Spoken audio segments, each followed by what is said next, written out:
Hello. So I have pre-ordered Britney Spears' memoir and today, The Woman in Me, and today we're going to talk about it. So to give you a little bit of perspective on my investment in Britney Spears' story, or rather in my knowledge up to this point of her story, I'm about at like 2% knowledge. I know her most popular songs because in middle school they were always playing and I was always singing them, but I don't know anything but like the top 3 or 4 songs probably. I didn't follow her career closely is what I'm trying to say. I was not a part of the Free Britney movement, and in fact I didn't even hear about it until it had already gone to court. I know that she won that court case to have the control that her father had over her life. I can't think of the word for it now.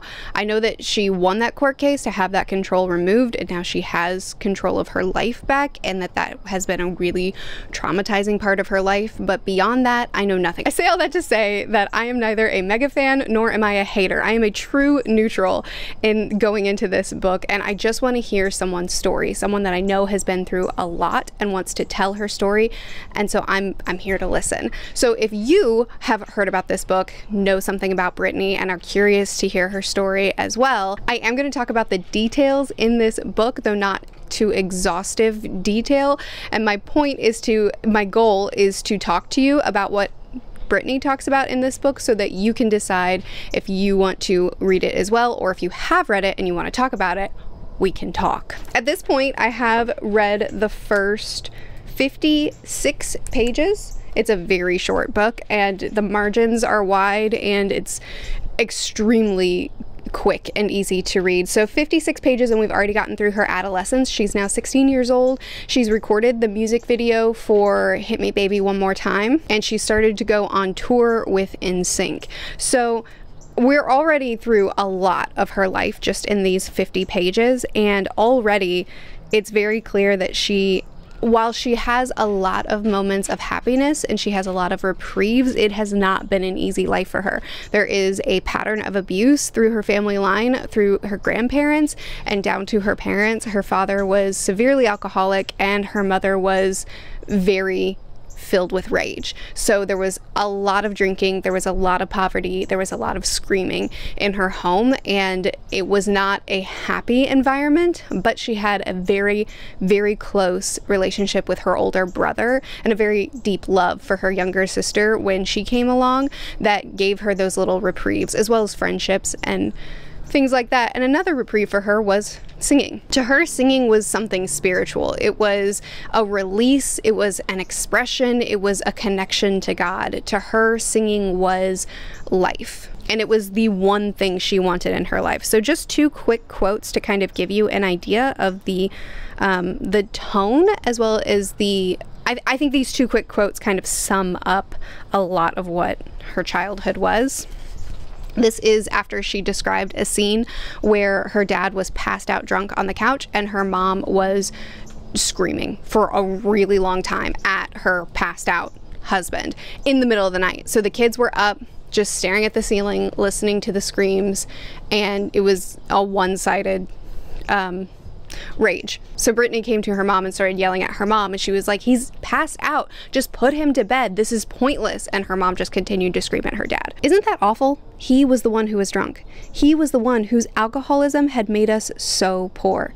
He was the one passed out in the chair, but she was the one who ended up pissing me off the most, because at least in those moments, he was quiet. I think that quote shows a lot of self-reflection on her part to show that the situation wasn't fair from many angles, but at the same time, and also showing sympathy for the situation that her mom was in, but also at the same time acknowledging the feelings that she had and how unfair it was to her. I think she has a good amount of self-reflection of what was going on in her childhood. This one is even more difficult.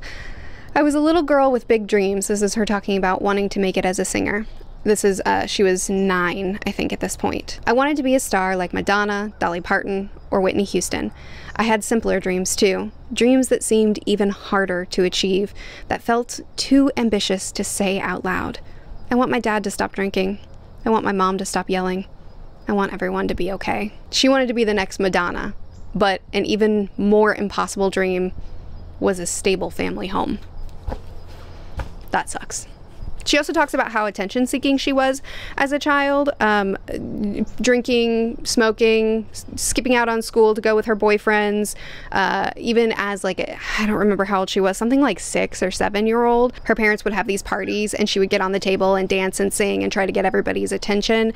And her parents would be like, Britney, just behave, stop it, we have guests. And she refused to stop. She wanted all the attention, or she would go hide in cabinets or hide anywhere. Hiding was one of her favorite games because it put her alone, gave her a little bit of relief, but at the same time it also gave her attention. It meant that people were going to start noticing, where's Britney? She's gone. Is she okay? Like, it made her be noticed. I think there was probably a lot of neglect, a lot of avoidance that happened in this home, and that manifested in her in these ways. So already a lot to unpack just in those 56 pages, and we haven't even gotten to what I imagine is going to be the weightiest part of the book. So I'll check in with you when I get a little bit further.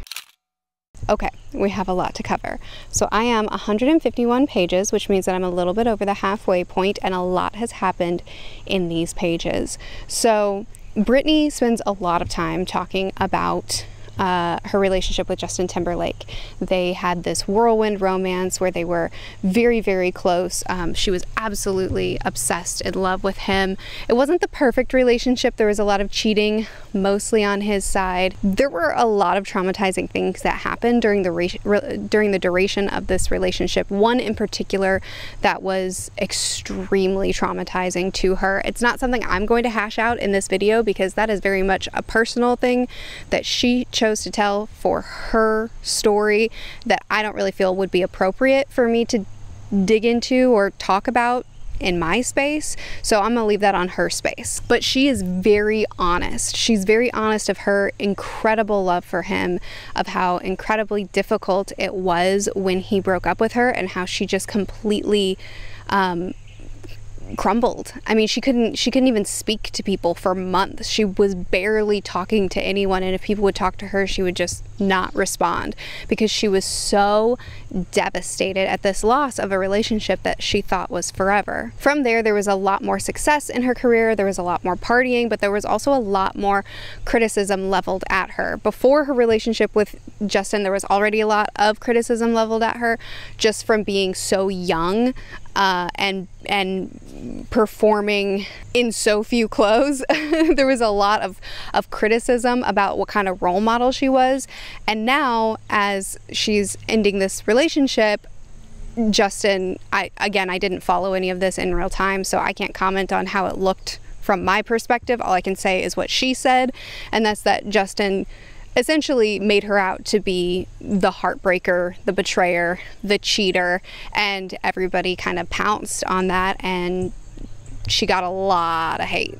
I really like the way she talks about the kind of relationship she had with the paparazzi, with the press, with people that were constantly looking at her and criticizing and trying to take from her. For instance, interviews that she has with people, she brings up a couple of times that interviews that she has, like talk show hosts and things, people were really fixated on the wrong things, fixated on, hey, have you lost your virginity yet? Or, hey, are those boobs real? And just like really inappropriate, uncomfortable scenarios. After her breakup, she had one particular interview where she said, I honestly feel like that moment in my life should have been a time for growing and not sharing everything with the world. It should have been the better way to heal, but I had no choice. It seemed like nobody really cared how I felt. She talked about the paparazzi in this way. The magazines seemed to love nothing more than a photo they could run with the headline, Britney Spears got huge. Look, she's not wearing makeup.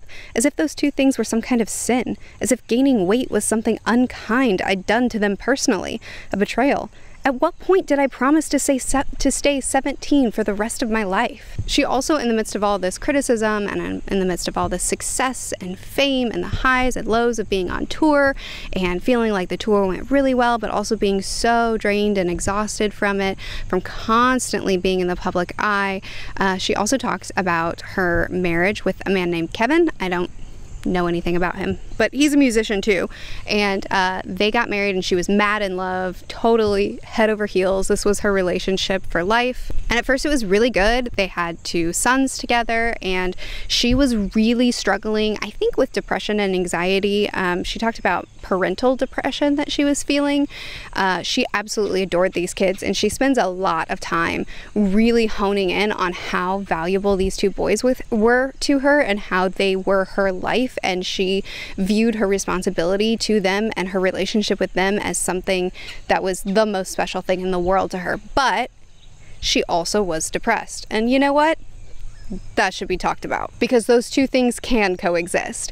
And she turned mean, she turned bossy, she had so many outbursts, she became fixated with things like making all of her house white marble, and just became really difficult to work with. She also continued to party a lot. She talked about Paris Hilton as being kind of a reprieve for her, a true friend, someone who was there for her and who helped her to relieve stress. And just as much as she speaks very bluntly about the paparazzi and about the press and about interviewers and about the stress and all that she's going through, she's also just really blunt about these relationships that she had. Looking back, I think both Justin and Kevin were very clever. They knew what they were doing, and I played right into it. That's the thing about the industry.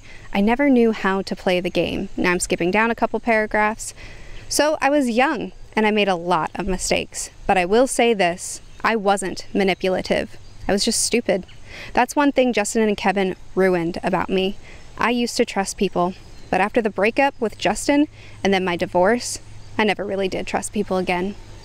So then she goes into how she kind of Kevin was going to divorce her, and she felt like she got manipulated into being the one to instigate the divorce, because she's very trusting, because she's very easy to manipulate, and she was just like, oh, okay, well, I don't want to be humiliated by having this divorce lobbied at me, so I guess I'll be the instigator of it. But then that, of course, ended up playing into Kevin not having to pay the divorce fees, but then also him getting to look like the victim, and her once again being painted as the one that was ruining the relationship. And now at the point that I'm at right here, she and Kevin have had this big custody battle, and Kevin has now has the boys, and she's been apart from them for weeks, and she has spiraled. This is the time where she shaved her head, and I remember, again, I didn't follow this stuff, but I do remember her shaving her head, and I do remember how widely it was covered and how it was almost like a point your fingers and laugh is how it felt at the time. That's how my memories serve it. The paparazzi watched it all happen. I can't describe the humiliation I felt. I was cornered. I was out being chased, like always, by these men waiting for me to do something they could photograph. And so, that night, I gave them some material. I went into the hair salon, I took the clippers, and I shaved off all my hair. Everyone thought it was hilarious. Look how crazy she is. Even my parents acted embarrassed by me. But nobody seemed to understand that I was simply out of my mind with grief. My children had been taken away from me. So yeah, that's the part where I stopped. She has now lost her children and is in an all-out spiral. And I flipped ahead. I haven't read ahead, but I just flipped ahead to see what the next topic would be. And I believe we're at the part where her father starts controlling her life. So I wanted to stop at this point because there's already so much to kind of talk to you about, and I know that what comes next is also going to be extremely heavy, and the way that she's speaking so bluntly about things, I just wanted to do an update before I dove into it. But I will check in with you again probably tomorrow with more. So I finished the book. The final section of this book is all about the conservatorship, which is when her dad started controlling her life. This is a guardianship basically for adults. So the idea is this is for someone who is unable to care for themselves. They can't feed themselves, they can't schedule their own lives, they can't manage their own lives, and so another adult steps in and helps them. In this situation, it was a play for control over everything, to the point where her dad sat down. He moved into her house, made himself an office, sat down at his desk and said, "I'm Britney Spears now." This time in Britney's life was really dark. This was when she wasn't able to choose what she ate. She wasn't able to choose when she slept, when she watched TV, what she wore. anything. She felt like she completely lost herself. She lost her identity. She lost the woman in her and was turned into this infantile version where she felt like mentally she regressed to this yes ma'am, yes sir, serving everyone, just trying to agree to things so that she wouldn't have more taken from her. She just wanted to accept what this fate was so that she could still see her kids. She talks about how this threw her into a depression. She talks about how she reached out to people, family members, asked for help and was brushed off. She talks about very simple pushing back, like having a choreographed routine shown to her, and there was one move that she said, yeah, that's too hard, I can't really do that anymore at my age, so let's scrap that and pick something else. And the consequence of that tiny little pushback was being sent to a rehab. It's called a luxury rehab. But she even asked, what if I don't go? And her dad responded, we will make you look like an idiot. And trust me, you will not win. It's better me telling you to go versus a judge in court telling you. And then she talks about her time of being, there were times where she was bound to a bed. There's the rigorous blood work, the rigorous monitoring, and just how confined she felt and how hopeless she felt. She also talks about the Free Britney movement, which was the thing that gave her the motivation or the belief in herself and in others, the belief in herself to be able to speak up and in others to actually listen, because she's been told no so many times. She's been silenced so many times. She just didn't think anyone would listen. But when the Free Britney movement started, she finally thought, there might be hope. I have to speak. There might be hope for me. She says, I don't think people know how much the Free Britney movement meant to me, especially in the beginning. Toward the end, when the court hearings were going on, seeing people advocating for me meant a whole lot. But when it first happened, that got my heart because I was not okay, not at all. And the fact that my friends and fans sensed what was happening and did all that for me, that's a debt I can never repay. If you stood up for me when I couldn't stand up for myself, from the bottom of my heart, thank you. She is now free of the conservatorship. She did win the court case, and she's now able to do life on her own. And she kind of talks about some of the funny decisions that she makes for the content that she makes. Again, I don't follow her closely or at all, so I don't really know a lot of what she's referencing, but she essentially just talks about, I'm doing stuff for me now. The posts that I make, the things that I wear, the things that I do, I'm doing things for me now. And it doesn't really matter if it fits what people want from me or what makes sense to others. At this point, I'm just trying to live my life for the first time. Again, this was a really quick read. It was 288 pages, margins were wide, it was written in a very readable way. It's a quick read. I read it in 2 days. Throughout the duration of this book, I noticed that there were, countless times that she would tell her story. She would tell a piece of her story, a decision she made, something that she wanted to do, or even things that happened to her. And she would begin that part of her story by saying things like, people will probably hate me for this, or I know a lot of people won't like this, or you may not be happy with me if I say this. She began a lot of moments of her life with a preface of an acknowledgement of how people will receive it. And I think that's one thing that really struck me about this book is Britney has lived her life under constant scrutiny, and that to this day clearly still affects her. To this day, as she tells her story, she's still in the back of her mind has what people are going to say. She's been under a microscope and under constant criticism to the point that for the first time being able to tell her story, she still is constantly thinking about that feedback loop that will probably never stop. This is not the best written book. It's told in a way that almost feels like bullet points, where she'll want to tell a certain part of her story, so she'll tell it, and then she'll just move on. Sometimes that means that a big bomb will be dropped. A huge event in her life will be said in one sentence, and then we move and we don't really acknowledge it. Sometimes it means that it's something that's really important to her, like, for instance, the conservatorship. She talked about the ridiculousness of it. multiple times in the sense that she was so closely monitored that she couldn't even go to the bathroom without someone having to be there to watch her. She couldn't change without other people in the room. She was considered to be so unable to care for herself that even the tiniest, most violating things, the most simple pieces of privacy that she would like to have, she wasn't given. Yet she was put under an extremely rigorous work schedule where she was still forced to perform constantly, and she didn't even have control over her performances. She didn't even have control over what kind of sets she did or how she wanted to mix it up or anything like that. All of that was all controlled for her, yet she was still expected to work an unreasonable amount. But she'll repeat that same sentiment in the same way many times. So there are times where it feels like things are dropped and then left, and then there are other times where it feels like they're repeated a lot. And it's just written in her own voice, so it's just very unpolished. And I think fans of Britney will be very forgiving of these things. I don't know, but as far as I've been able to observe, it seems like Britney's voice is very blunt, very raw, very unpolished. And that's how this book reads too. So if you're familiar with Britney's voice, if you follow her, if you're a fan of her, I don't see that bothering you. But if you don't have a high level of interest,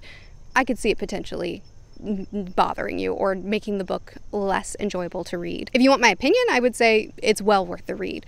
Britney has been silenced for a long time, and I think she well deserves finally telling her story, and I am happy that I read it. I'm happy to be able to listen. There were a lot of names dropped, and there were a lot of things put very, very bluntly and rawly, so I'm sure there will be a lot of people commenting on the book, a lot of celebrities commenting or speaking on the part that they played in her life. Personally, I'm not going to follow that because I just don't follow Hollywood. I don't follow celebrities, and I'm not going to go after anybody that was mentioned in this book. I'm just happy to have heard her story the way that she wanted to tell it.